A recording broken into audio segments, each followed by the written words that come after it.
Cancer Healer Center, a new beginning. Pahalgam हल्ल्यातील संशयित दहशतवाद्यांना सैन्याचा दणका। आतापर्यंत जम्मू काश्मीरमधील 5 दहशतवाद्यांची घरं जमीनदोस्त। पाकिस्तानला एक थेंबही पाणी मिळणार नाही। सिंधू जल करार रद्दचा निर्णय 3 टप्प्यात लागू होणार। केंद्रीय जलसंधारण मंत्री CR पाटलांचं मोठं विधान। पहलगाम हल्ल्यानंतर जम्मू काश्मीरमध्ये भारतीय सेना ॲक्शन मोडवर। कुलगाममध्ये बंदुका आणि काडतुसं जप्त, 2 संशयित अटकेत। भारत पाक तणावाच्या पार्श्वभूमीवर DRDOला मोठं यश। हैदराबादमधील प्रयोगशाळेत स्क्रॅमजेट इंजिनची 1000 सेकंदापर्यंत यशस्वी ग्राउंडवर टेस्टिंग। स्क्रॅमजेट इंजिन हायपरसोनिक मिसाईलमध्ये बसवलं जाणार। बलूच लिबरेशनच्या सैन्याकडून बलुचिस्तानमध्ये आयईडीचा स्फोट। हल्ल्यात पाकिस्तानच्या 10 सैनिकांचा मृत्यू। पाकिस्ताननं 30 वर्ष दहशतवाद्यांना मदत पुरवली। आम्हाला याची मोठी किंमत मोजावी लागली। पाकिस्तानचे रक्षा मंत्री ख्वाजा आसिफ यांची मोठी कबुली। पहलगाम हल्ल्याचा कट फेब्रुवारी महिन्यातच शिजल्याचं समोर। फेब्रुवारी महिन्यात पाकव्याप्त काश्मीरमध्ये जगातल्या मोठ्या अतिरेक्यांचा मेळावा। पहलगाम हल्ल्याचा मास्टरमाइंड सैफुल्लाही या मेळाव्यात असल्याचा संशय। राज्यातील धर्मादायसह सर्व खासगी रुग्णालयांचे नियम अधिक कठोर करणार। रुग्णालयास त्याच्यावर उपचार करणं बंधनकारक करणारी नो डिनायल पॉलिसी आणणार। अजित पवारांची घोषणा।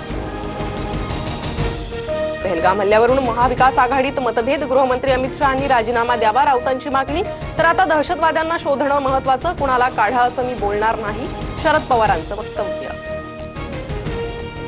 पवारांच्या धर्मावरच्या वक्तव्यावरून वाद। पहलगाममध्ये धर्म विचारून मारलं का याबाबतचं सत्य माहीत नाही, शरद पवारांचं वक्तव्य। तर ज्यांचे नातेवाईक मारले गेले आहेत त्यांनी काय सांगितलं ते ऐका, फडणवीसांचा पवारांना सल्ला।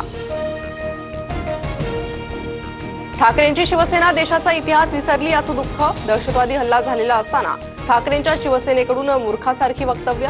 देश माफ करणार नाही, मुख्यमंत्री फडणवीसांचा हल्लाबोल।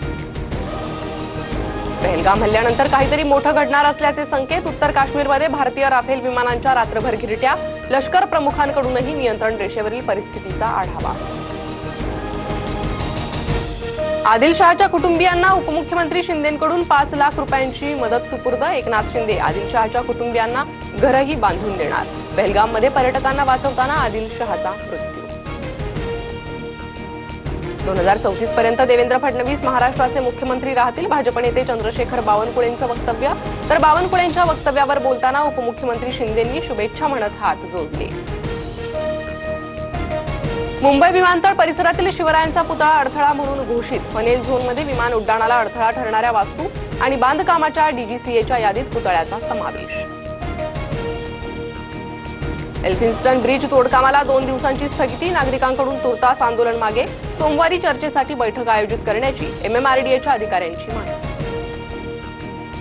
नाशिक त्र्यंबकेश्वर कुंभमेळ्याच्या पार्श्वभूमीवर शिर्डी विमानतळाच्या विस्तारीकरणास मान्यता। 2 हेलिपॅडसह 8 वाहनतळ उभारण्यात येणार। उद्या मध्य पश्चिम आणि हार्बर मार्गावर मेगा ब्लॉक। मध्य मार्गावर विद्याविहार ते ठाणे, हार्बर मार्गावर CSMT चुनाभट्टी, तर कांदिवली ते बोरीवली दरम्यान गर्डर कामासाठी आज दुपारपासून उद्या रात्रीपर्यंत ब्लॉक। वक्फ कायद्याच्या सरसकट स्थगितीला केंद्राचा विरोध। घटनात्मकदृष्ट्या संसदेनं मंजूर केलेला कायदा सुप्रीम कोर्ट सरसकट स्थगित करू शकत नाही, केंद्राच्या प्रतिज्ञापत्रात उल्लेख। नाशिकच्या बांबळेवाडीत भीषण टंचाई। पाण्यासाठी 1 ते 1.5 किलोमीटर पायपीट। तर छत्रपती संभाजीनगरमध्ये वाढत्या तापमानामुळे पाण्याचं बाष्पीभवन। 142 गावांना टँकरने पाणी पुरवठा।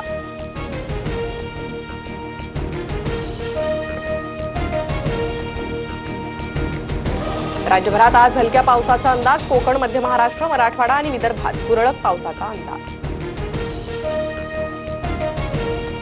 अक्षय तृतीयेसाठी कोकणातून पुणे, मुंबईसह राज्यातील प्रमुख बाजारपेठांमध्ये हापूसची मोठी आवक वाढल्यानं दरांमध्ये घट। हापूसचा दर 500 ते 800 रुपयांपर्यंत। हैदराबादचा चेन्नईवर 5 गडी राखून विजय। यंदाच्या हंगामातील 7व्या पराभवासह चेन्नईचं स्पर्धेतील आव्हान जवळपास संपुष्टात। पॉइंट्स टेबलमध्ये चेन्नई शेवटच्या स्थानी। Cancer Healer Center, a new beginning.